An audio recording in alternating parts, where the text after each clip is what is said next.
Boa noite, meus irmãos, minhas irmãs. Estamos aqui mais uma vez reunidos, primeiro sábado de cada mês, e este é o primeiro sábado do ano, muito importante para todos nós. Ainda estamos naquela fase de fazer planos, tomar decisões, isso é muito bom. Mas eu quero começar com uma leitura de um poema que foi distribuído na Casa Espírita Beneficente, Dr. Herman, no dia de Ano Novo, intitulado Oração de João de Deus, psicografado por Chico Xavier. A ti, Senhor, meu coração, imerso em dor, aflito vem, pedindo a luz, pedindo o bem e a salvação. Pedir a quem, senão a ti, cuja bondade me sorri e me conduz à imensidade da perfeição. És a piedade divina e pura, que a criatura dá luz e pão. Sou eu somente, impenitente na expiação. Em ti, portanto, confio e espero. De ti eu quero me aproximar. Consolo santo, para o meu pranto venho implorar. Bem sei, Senhor, se sofro e choro, se me demoro no padecer, é porque andei longe do amor no meu viver. O amor é a lei que me ensinaste e que deixaste aos irmãos teus, para que eu pudesse ditosamente buscar os céus. Assim, contente, cheio de unção, eleva a prece do coração a ti, Senhor, rogando amor, paz e perdão. Um texto aparentemente simples, né, nesse estilo do João de Deus, mas que a gente vê que é profundo, bem doutrinário, bem cristão, bem dentro da doutrina espírita, trazendo muitos ensinamentos. Então vamos fazer a nossa prece inicial, pedindo a Deus, a Jesus, aos espíritos benfeitores, que possam estar em nossas mentes e em nossos corações, com as suas vibrações de misericórdia, de paz, de amor, para que possamos receber todas as lições aqui abordadas e ficar com elas em nossos corações, para que elas estejam presentes nos nossos momentos de decisão durante todo o ano de 2025. Assim seja. Meus irmãos, eu encontrei aqui, é lógico que outras pessoas vão encontrar outras lições, né? Mas eu encontrei aqui 3 abordagens, vamos dizer assim, de 3 assuntos, 3 temas, né? Nesse texto, que é muito rico, avaliado pela visão espírita, doutrinária, né? Então, eu trouxe hoje porque nós estamos ainda naquela fase, né, do dia 31 para o dia 1º, mas com mais o pé no chão, porque aquela hora do dia 1º, os fogos, né, os brindes, às vezes tiram um pouco a gente da realidade. E agora a gente pode meditar melhor, né? Então, esse texto está totalmente, né, inserido nesse dia 31/1, mas de uma forma espiritual, de uma forma sábia, como são os textos de João de Deus, com a sua aparência simples, mas são sábios os textos de João de Deus, delicados, sensíveis, de muita fé, né? de muita, vamos dizer assim, disponibilidade de receber o Cristo. É um texto que toca o nosso coração e nesse primeiro sábado, em que nós estamos ainda nessa vibração, né, de dar um novo passo, começar uma outra etapa, eu acho que ele veio a calhar neste primeiro sábado, porque nós precisamos aprender a pedir, né? Existe uma expressão em latim, acho que de Santo Agostinho, petimus mala, petimus male, petimus malo. Nós pedimos mal, pedimos o mal e pedimos sendo maus. Então nós temos que começar a aprender a pedir bem, né? Pedir o bem e pedindo sendo bons, né? Ainda resta uma longa caminhada para nós, mas se nós tivermos dentro de nós esses propósitos espirituais, principalmente emocionais e não só materiais, porque nessa hora do dia 31, né, os pedidos que predominam, infelizmente, ainda são os materiais. É um carro novo, uma casa nova, uma roupa nova, enfim. Então, vamos começar a equilibrar, né, o valor desses pedidos nossos para um novo ano, que seja realmente novo, e não uma repetição do antigo, ou às vezes até pior, né?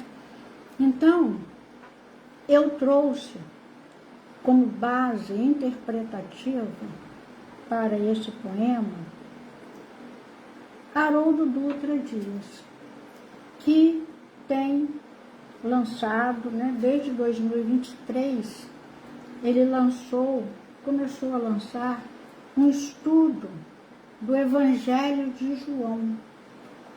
E esse volume aqui, que é o volume 1 do Evangelho de João, volume 1, ele analisa apenas, é um volume de muitas páginas, quase 200 páginas, que ele analisa apenas do versículo 1 ao 18.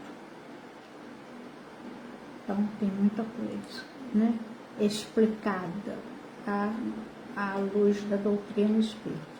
Então, como eu acabei de ler o volume 1, vou reler, mas já comecei no volume 2, porque realmente é empolgante, quanta coisa que a gente aprende com Haroldo Dutra. Eu vou começar, né, com alguns comentários, algumas lições que Haroldo traz para nós. Então, eu dividi em 3 possibilidades de observação da nossa parte. Tem muitas outras aqui no livro, mas, de acordo com o texto de João de Deus, eu encontrei 3 campos, né, de observação, ajudada essa observação pela sabedoria de Haroldo Dutra Dias, né? Então, a primeira, que é aquele tema assim, que mais está presente na nossa vida, nas nossas palavras, nos nossos atos, nos nossos pedidos, que é a nossa dor. A gente vive reclamando, né? Reclama da dor física, da dor moral, né?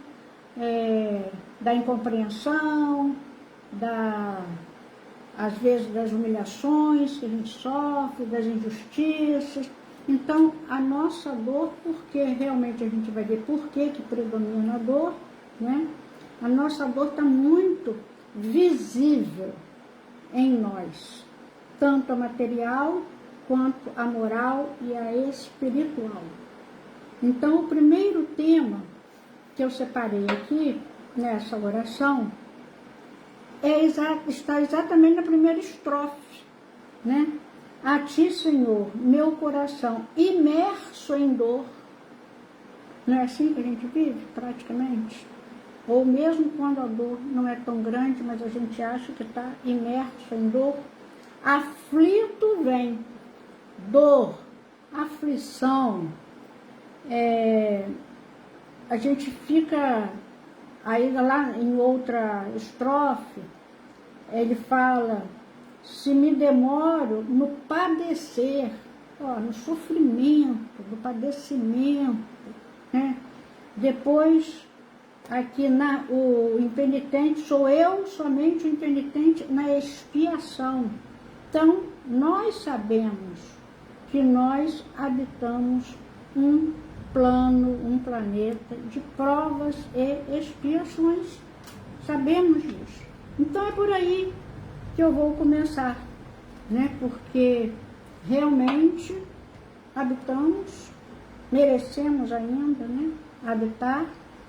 E Haroldo, nesse capítulo número 9, o mundo não conheceu Jesus, ele fala desses sofrimentos, dessas características. Então, na segunda página deste capítulo, ele fala que nos mundos de expiação e provas, que é o nosso, né? Expiação e provas. Há quem fale ao contrário, né? Na ordem, provas e expiações, mas dá no mesmo. Sobrepuja, o mal sobrepuja o bem. Porque, estatisticamente, a maior parte das pessoas faz péssimas escolhas. Opta pela via mais larga, de menor esforço, sintetizada como o caminho dos vícios, das imperfeições e da maldade. Não é isso que a gente vê predominar? Não dá vontade nem de ligar mais a televisão, de entrar no Instagram, né? Até no WhatsApp as pessoas mandam para gente. Então, o que predomina em termos de assunto, de acontecimentos e de sentimentos, é isso que Haroldo coloca aqui. E é isso que a gente sabe que é verdade. Poucos são os que seguem pelo caminho estreito, aquele pautado pela disciplina, dedicação, autodomínio, autoconsciência. Esse é o caminho do bem. Mas são essas as nossas opções? Disciplina, dedicação, autodomínio e autoconsciência? Não. A nossa preferência é o caminho dos vícios, das imperfeições e da maldade. Então, o que prevalece? O mal. O mal sobrepuja o bem nos mundos, porque a Terra não é o único mundo de provas e expiações. Então, nos mundos de provas e expiações, o que predomina é o mal.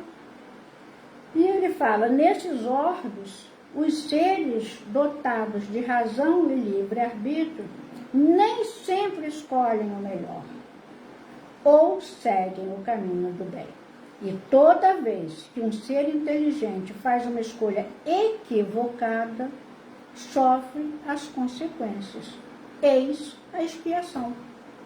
Expiação é consequência das más escolhas que fazemos com o nosso livre-arbítrio, com as nossas tendências para o mal não combatidas, não controladas, não vencidas pelo bem. Então, ele vai ainda colocar assim, e para que o ser aprimore a inteligência, depure os sentimentos, o sentimento tem que ser depurado, né? Ele precisa obrigatoriamente ser testado. Nós precisamos passar por provas. Às vezes eu falava para algumas pessoas com quem eu fazia um estudo sobre o livro dos Espíritos, porque me perguntavam, mas esse tipo assim de sofrimento, é expiação ou é prova? Às vezes não sabemos identificar, porque um tipo de dor, para uns pode ser provas, para outros pode ser expiação, depende do que nós já fizemos e depende do que nós estamos pretendendo fazer. O aluno, para passar de ano, não tem que passar por uma prova? Sim. Então, às vezes, é uma prova. Então, não adianta a gente olhar para a pessoa e julgar, que é outro grande defeito nosso, né? Julgar. Ele está passando por isso. Alguma coisa fez em outra encarnação, às vezes não. Às vezes é uma prova que ele escolheu passar. Então, como que nós vamos saber quando que é prova e quando que é expiação? Às vezes, dores semelhantes. Para um está sendo uma prova para ele galgar um outro degrau. E para outros ainda é uma expiação. Né? São as opções equivocadas, como Haroldo Dutra fala aqui, é a expiação. Então, ele precisa ser testado. Ele precisa embrenhar-se pelos obstáculos e desafios, dado que um processo de seleção em nível moral tem inevitavelmente de ocorrer. Caso contrário, não é evolução. Se a gente fica marcando passo, se o aluno fica todo ano fazendo a 8ª série, né, o 9º ano, o 7º ano, ele não está evoluindo. Então ele precisa ser provado, ser testado para que ele evolua na questão acadêmica, né? E nós na questão de vida. Né? Então, ele precisa ser testado, senão não é evolução. Por isso, a denominação mundo de provas. Então, está tão bem explicadinho aqui, né, por Haroldo Dutra, nós precisamos ser testados. Isso é um teste, isso é uma prova. E há testes, né, provas das mais diversas formas. A misericórdia divina, os espíritos responsáveis pelas nossas encarnações sabem muito bem, né, qual a prova de que nós precisamos para sermos testados e aprovados. E dar um passo adiante. Nós não podemos ficar marcando o passo. Eis o problema, né? Então, ele fala lá em outra página. Nos mundos de regeneração, o bem começa a ganhar com um placar bastante apertado, porque é o próximo nível de mundo.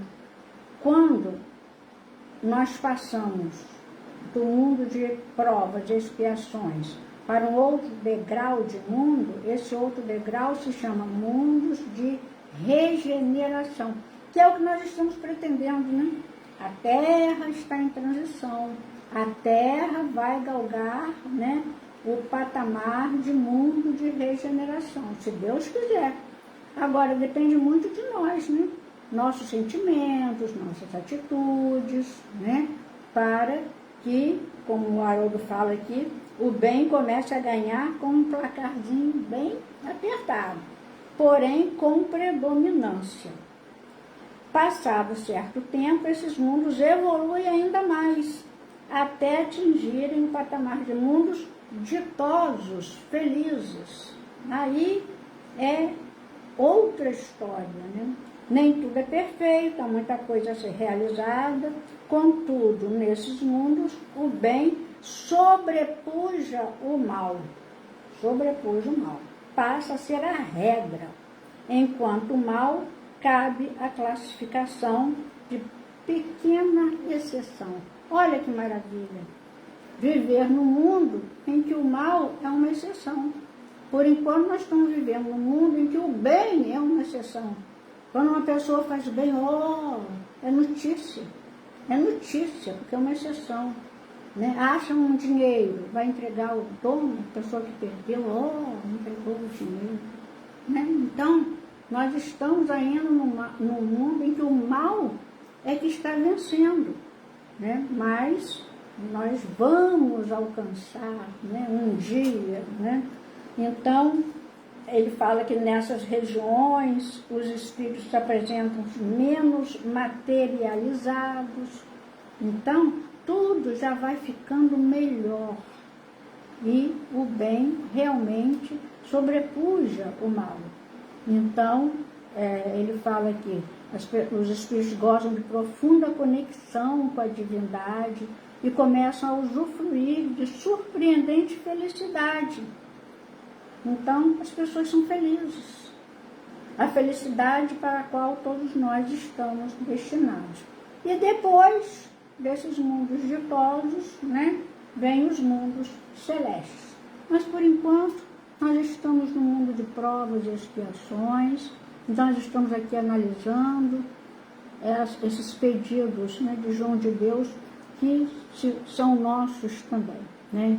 Então, é dor, é aflição, é expiação, é o padecer nosso, né?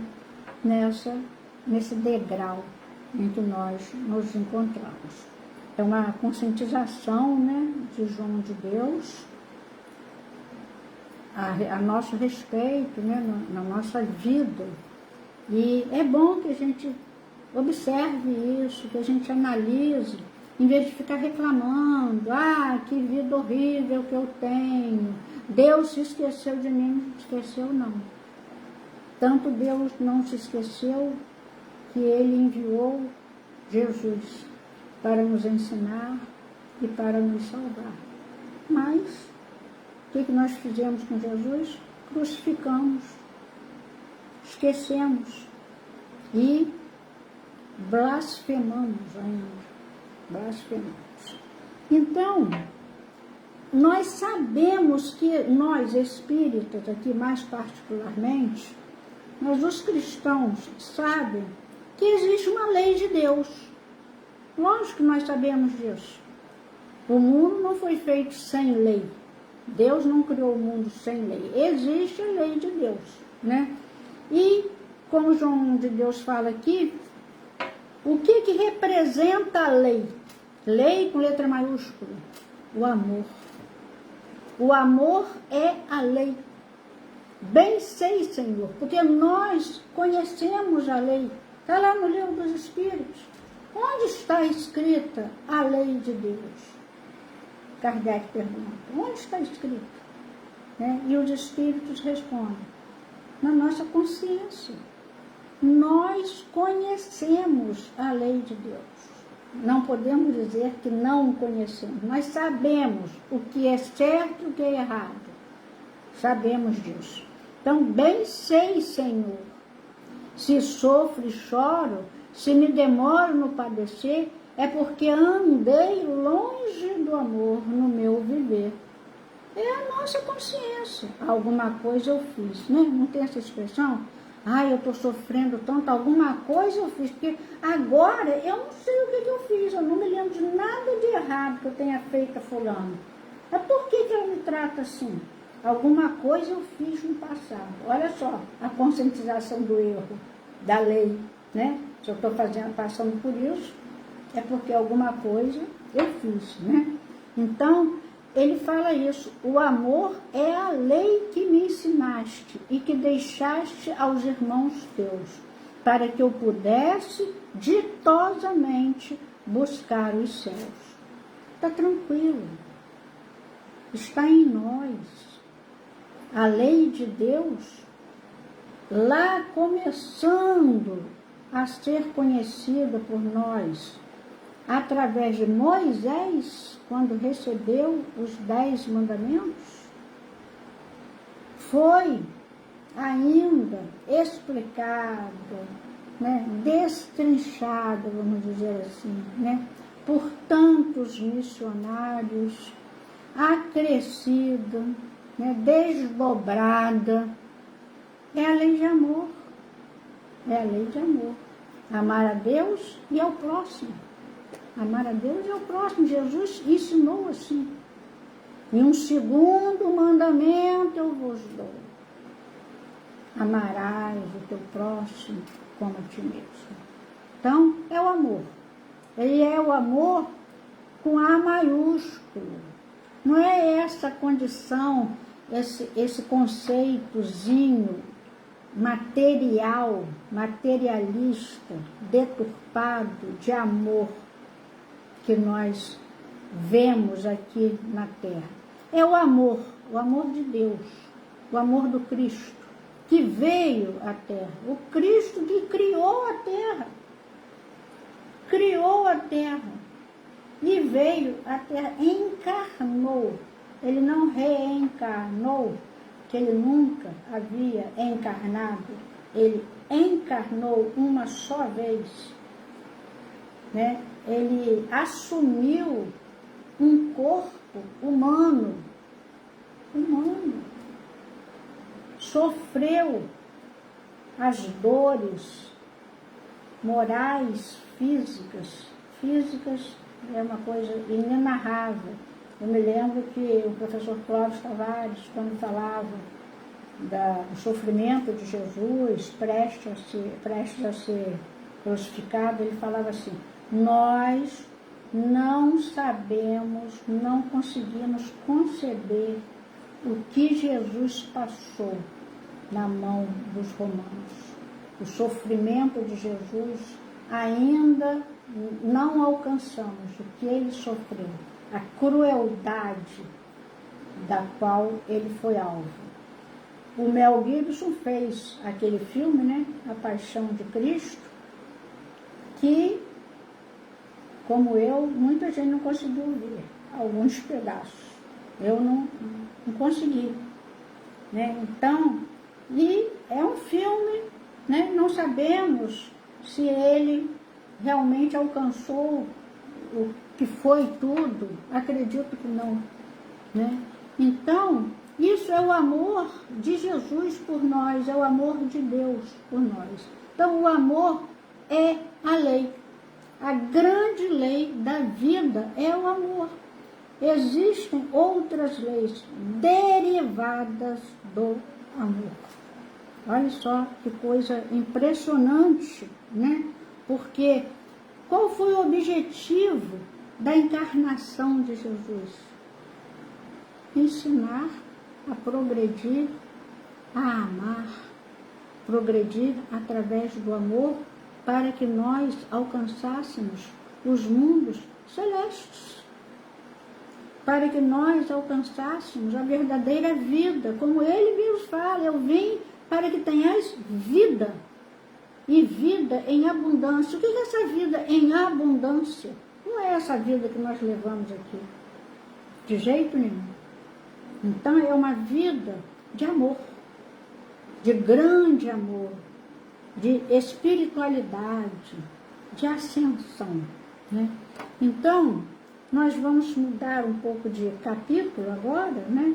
Falando da lei do amor, porque Haroldo, no capítulo 22, intitulado Justiça, Amor e Bondade, título do capítulo, fala que justiça é equilíbrio, verdade, ponderação, e representa os deveres que temos com os nossos irmãos segundo a lei divina. A lei de justiça é aplicada em todas as criaturas do universo. Não existe injustiça divina. Ah, mas ele tem isso, ele tem não sei o quê, e eu não. Isso é uma injustiça de Deus. Não existe injustiça de Deus. Deus é justiça. E Haroldo fala isso. A lei de justiça é aplicada em todas as criaturas do universo. E Deus jamais abdica da justiça. Não existe ninguém mais justo do que Deus. E Kardec elucida: Deus é eterno, infinito, imutável, imaterial, único, onipotente, soberanamente justo e bom. Todos nós somos alvo do amor e da justiça de Deus. Todos nós. Mas como, né, nós podemos estar incluídos na justiça de Deus quando nós saímos da lei de amor, quando nós pecamos, quando nós optamos por errar, por não caminhar? E aí é a justiça, para que nós possamos retomar o caminho certo. Retomar o caminho certo. Então, ele escreve, a justiça divina tem mecanismos de reajuste, correção, cura e equilíbrio. Olha só, reajuste, correção, cura e equilíbrio, de forma que não reste qualquer injustiça, qualquer pendência, reiterando o amor e a caridade integram essa mesma lei. Está lá nas leis morais, né, no livro dos Espíritos, né? Lei de justiça, amor e caridade. Alguns falam bondade, como Haroldo fala, né? Então, é apenas uma retomada, né, dos nossos passos para que a gente possa penetrar na lei de justiça e caminhar, evoluir, né? Então, não é castigo, não é injustiça de Deus, isso não existe. Na verdade, isso não existe. E mais adiante, ele fala assim, lei de justiça, amor e caridade, abrevia-se em justiça, amor, benevolência, indulgência e perdão. Deus nos perdoa os nossos erros também, né? Então, querer o bem do outro. Então, ele fala que a bondade material e a imaterial, a moeda, o prato de sopa, o remédio, o agasalho, a escuta, a atenção, o conselho, o apoio moral e o... Olhem só, então, é a benevolência. Você dar ouvido ao outro, escutar o outro, no alcance. Mesmo que não esteja ao seu alcance, resolver aquele problema, mas você escuta. Às vezes a pessoa só quer um ouvido e a gente não tem tempo, né? Não tem tempo. Então, mais adiante ele fala, justiça é o equilíbrio, é o bem comum. Ó, os dois pratos da balança, né? É o equilíbrio. Quando a terra se tornar um lugar onde todos possam viver com dignidade, atingiremos a justiça. Por enquanto, estamos em um planeta injusto, mas não por vontade de Deus. Você vai ser pobre, o outro vai ser rico. Você vai ser bonito, o outro vai ser feio. Ou você vai ser são, o outro vai ser doente. Não é assim. Não é assim, senão seria injustiça de Deus. E Deus é soberanamente justo e bom, né? Então nós precisamos lembrar do primeiro aspecto que nós abordamos, né, sobre a nossa dor, a nossa expiação.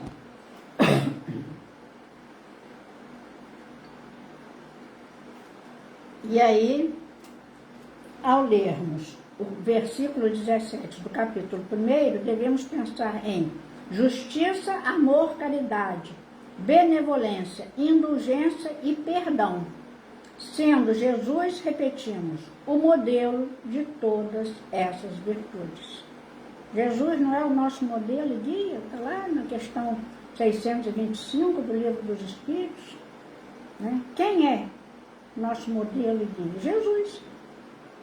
Jesus. Ah, mas como que eu vou ser igual a Jesus? Não é ser igual a Jesus ainda, né? Nós vamos caminhando, mas temos que ter um alvo que estimule a nossa caminhada ascensional. E esse alvo é o nosso Salvador, Jesus. Para isso ele veio dar o exemplo, para que nós víssemos o exemplo dele e não soubéssemos por alguém, né? E aí existe uma diferença muito grande entre os conceitos, né, que Jesus trouxe para nós, na verdade, né, e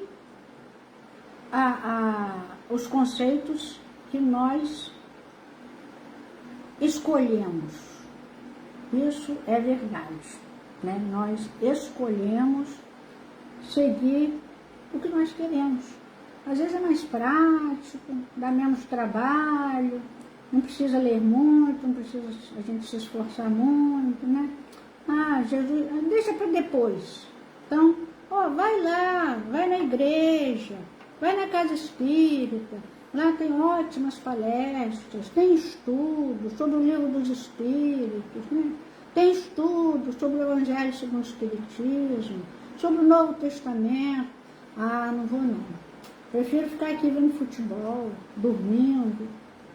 São as nossas escolhas péssimas que nós fazemos. Ou estou aqui vendo um filme na Netflix, estou aqui vendo no Instagram. São as nossas escolhas. Como que nós vamos evoluir assim? Como que nós vamos aprender o que Jesus nos ensinou se nós não nos dispomos, uma vez na semana sequer, a frequentar uma igreja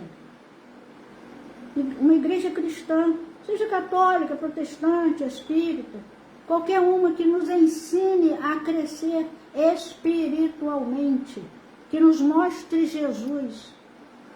Nós não fazemos esforço, nós não nos esforçamos, só nos esforçamos na academia. Esse é o problema, né? É o corpo, né? Então, existe um texto de Emmanuel, que Haroldo cita aqui, muito interessante no Religião dos Espíritos, na hora da crise. Eu vou ler para a gente lembrar o que Jesus nos ensina e quais são as nossas opções. A gente tem vergonha de ler esse texto, sinceramente. Na hora da crise, emudece os lábios e ouve as vozes que falam inarticuladas no imo de ti mesmo, porque a lei de Deus está na nossa consciência, nós sabemos. Os nossos anjos da guarda, nossos espíritos benfeitores estão assim, por perto, nos visitando. Às vezes é em sonho, às vezes não é em sonho, mas eles estão nos intuindo. Mas o sol está aí nascendo, mas ele não abre a janela, né? Então, perceberás distintamente o conflito. É o passado que teima em ficar e o presente que anseia pelo futuro. É o cárcere e a libertação, a sombra e a luz, a dívida e a esperança. É o que foi e o que deve ser.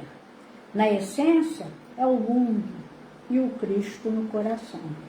Que duelo, hein? O mundo com Jesus no nosso coração. Grita o mundo pelo verbo dos amigos e dos adversários, na terra e além da terra. Adverte o Cristo através da responsabilidade que nos vibra na consciência. Diz o mundo, acomoda-te como puderes. Pede o Cristo, levanta-te e anda. Diz o mundo, faz o que desejas. Pede o Cristo, não peques mais. Diz o mundo, destrói os opositores. Pede o Cristo, ama os teus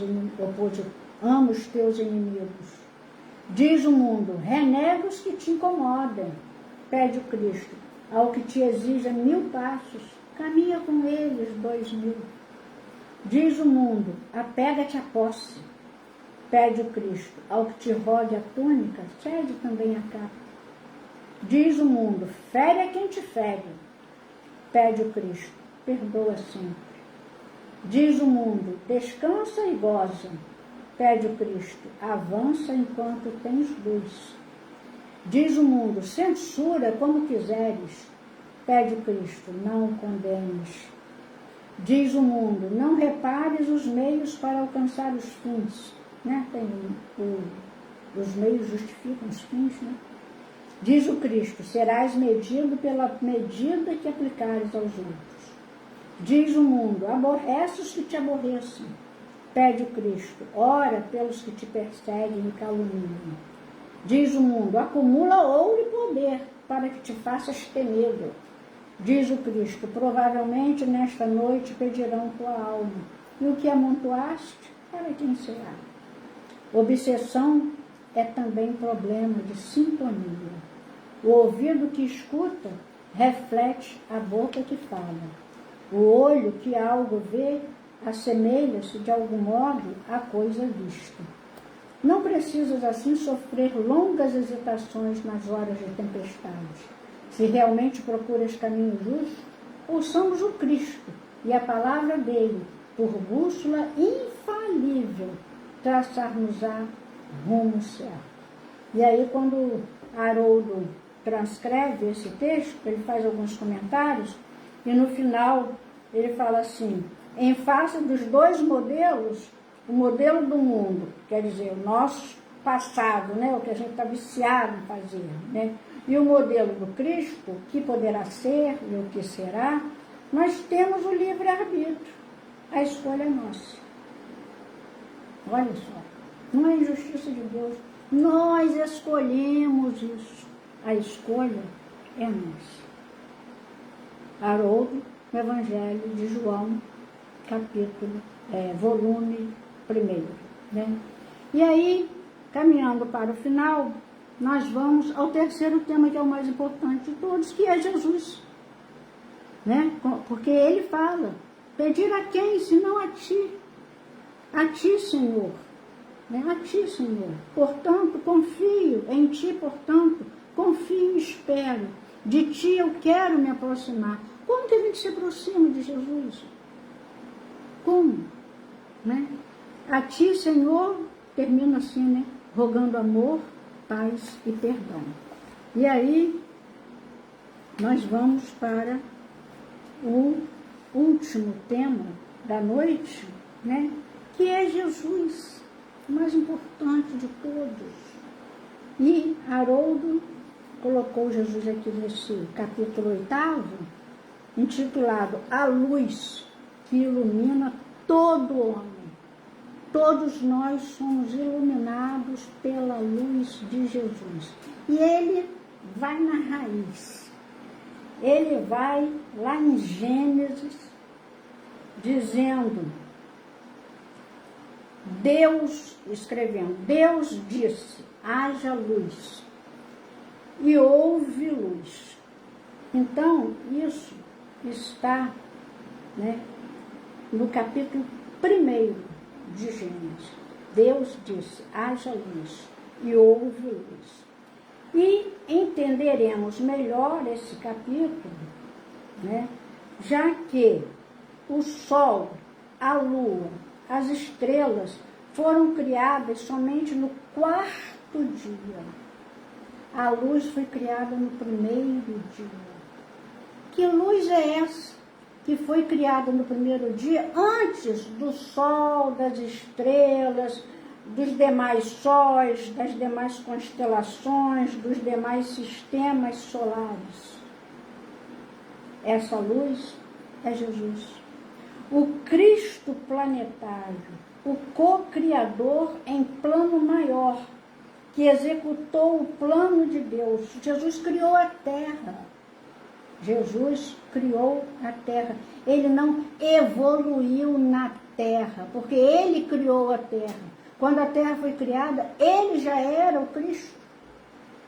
Como é que ele sofreu a evolução que nós estamos sofrendo? Gente, é só pensar um pouquinho e sentir, né?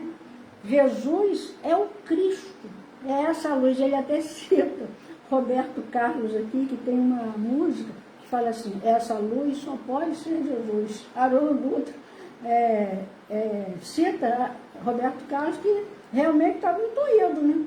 Quando ele fala que essa luz só pode ser Jesus. Essa luz que ilumina todos nós é Jesus, é o Cristo, o Criador da terra, sob as vistas do Pai. Está lá no Caminho da Luz, de Emmanuel, 1º ou 2º capítulo, né, de Emmanuel. Jesus criou a terra, recebeu aquele bloco informe, né? Está lá, quem quiser vai ao livro A Caminho da Luz e vê quem é Jesus. Né? Sob as vistas do Pai, ele criou a terra. Ele é co-criador da terra. Por que Haroldo fala co-criador? Porque o grande criador único é Deus. Então, sob as vistas do Pai, ele criou a terra. E nós habitamos. E habitamos mal, né? Habitamos mal. E aí, continua. Ele que executou o plano de Deus. o instrumento de que Deus se serviu para o mundo ser formado, o nosso mundo. Por conseguinte, a luz que iluminava todo o planeta, antes mesmo que houvesse atmosfera na Terra, que houvesse condições de enxergar o Sol, as estrelas, a Lua, essa luz era o governador espiritual. E se trata de uma luz tão intensa que quando Paulo vislumbra Jesus às portas de Damasco, segundo sua perspectiva, o brilho do Cristo era superior ao do sol, tanto que ele ficou cego. Isso não é metáfora não, gente. É verdade. Está lá em Paulo e Estevão. Né? Precisou que Ananias fosse, né, a pensão lá do Judas, a mão do Cristo, para dar um passe curativo, né, em Paulo, e as escamas foram caindo dos olhos de Paulo. Né? É a luz de Jesus que ele viu, mais forte que o sol de meio-dia. Não dá nem para a gente imaginar. A luz cegou Saulo, que se transformou em Paulo. Né? Então, essa afirmação de Paulo nos dá uma dimensão da elevação espiritual de Jesus e mais, da dimensão do poder co-criador do Cristo. O poder de Jesus. Então, nós precisamos entender, dentro das nossas limitações, que Jesus não é esse irmãozinho nosso, igual a nós, que evoluiu aqui na Terra. Não é. Jesus é o co-criador da Terra, é o Criador da Terra, segundo as vistas do Pai. Está lá, escrito por Emmanuel, através de Chico Xavier, no A Caminho da Luz. Como que a gente vai duvidar disso? Graças a Deus nós temos Jesus, que criou esse mundo para nós evoluirmos. Graças a Deus. Não vamos querer diminuir a luz de Jesus, o valor de Jesus, o amor de Jesus, por preguiça espiritual, por orgulho. Nem sei quais são os nossos defeitos que fazem com que a gente esqueça ou não queira aprender nem apreender quem é Jesus. E aí, Haroldo fala, não há na Terra um espírito sequer encarnado sem a permissão e o acompanhamento do dirigente espiritual, Jesus. Logo, Jesus é a luz que ilumina todo o ser que encarna neste planeta, todo o ser que evolui nas esferas espirituais da Terra. A decisão última aqui na Terra é dele, sob a tutela, evidentemente, de Deus, que é isso que está no caminho da luz. O Criador incriado, o Todo-Poderoso, pois que ele, Jesus, é um agente executor da vontade divina. Jesus é um foco de atração, da mesma forma que o Sol atrai os planetas que giram ao seu redor. O Cristo, em seu patamar de evolução espiritual, atrai a cada um de nós. Todos nós estamos em uma jornada de progresso espiritual, nos aproximando paulatinamente do Cristo. É óbvio que a distância a ser percorrida é imensa. Nós estamos ainda muito distantes dessa luz que representa o Cristo. E aí, meus irmãos, para terminar, eu vou ler na página 76, né, um versículo que Haroldo faz questão de colocar aqui e que realmente é uma declaração, né, de Jesus, João, evangelista, né, registra. Capítulo 1, versículos 10. Essa luz, entre parênteses, Jesus, estava no mundo, e o mundo, por meio dele, foi feito, e o mundo não o conheceu. Essa assertiva de que Jesus não é reconhecido pelo seu povo é profunda. João refere-se ao povo hebreu. O Cristo nasce em meio ao povo hebreu e não é reconhecido em sua comunidade, nem tampouco pelo seu povo, igualmente entre os seus. As pessoas às vezes ficavam na dúvida. E muitos até sabiam, mas por orgulho não aceitaram. Mesmo aqueles que acolheram Jesus e se tornaram cristãos, não compreendiam a sua natureza. Nós não compreendemos ainda. Nós não compreendemos. Uma vez que não viviam segundo os seus ensinamentos. É difícil, né? Viver os ensinamentos de Jesus. Viver como Emmanuel coloca aqui, o que diz o mundo e o que diz Jesus. Optar pelo que diz Jesus é muito difícil ainda para nós. Então, nós ainda não compreendemos perfeitamente Jesus, né? Pouco interessados que estavam em ter Jesus como norteador de caminhos. E é muito significativa a assertiva de João, pois consiste em quase um lamento, um desabafo. Olhem só, um desabafo de Jesus, o ser que formou o planeta, que construiu tudo o que existe, não foi bem recebido na própria casa que ele construiu. Essa é uma lição a que Jesus já havia feito referência em seu Evangelho. O próprio Cristo diz: nenhum profeta é bem recebido na sua própria casa. Que tristeza nós lermos isso. Nós ainda não recebemos verdadeiramente Jesus em nosso coração, em nossa vida, como sendo o nosso Salvador, o nosso mestre, o nosso professor, aquela luz, né, que é Ele. E, para terminar, como Haroldo também aqui usa, para finalizar o capítulo, eu proponho uma reflexão. Haroldo, será que o Cristo ocupa hoje na minha vida verdadeiramente o papel de modelo e guia das minhas decisões, das minhas palavras, dos meus sentimentos e emoções, da minha conduta?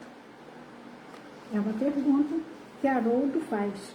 É importante pensarmos a respeito, porque Jesus não veio à Terra para ser bajulado. Ele não veio aqui para ser adorado, antes para servir de modelo, de paradigma e de orientador. E, no final, ele escreve: João deve ter ditado esse versículo com lágrimas e com o coração apertado.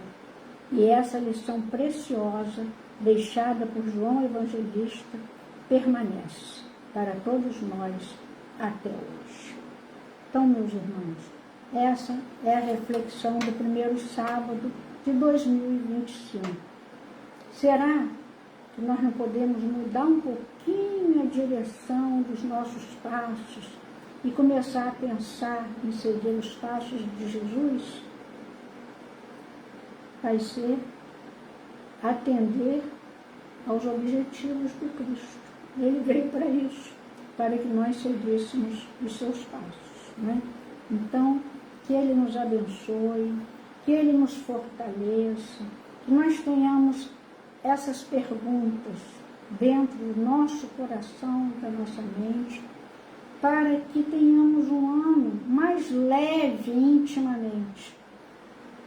É lógico que as guerras estão aí, as maldades, as corrupções, mas isso está fazendo parte, né, das consequências das nossas provas e expiações, da nossa forma de viver, das nossas escolhas que fizemos. Mas nós podemos ter uma nova visão. Podemos começar a não pensar tanto, a não falar tanto em guerra, em corrupção, em crueldade, e pensar no que Jesus falou, né? Substituir o que fulano fala e o que Jesus falou, né? Como Emmanuel nos ensina aqui no livro Religião dos Espíritos, né, que é um livro excelente. Eu não sei o número do capítulo, mas aqui no meu está na página 269. Então, que Jesus nos abençoe e que tenhamos força para ser cristãos, cristãos com Cristo.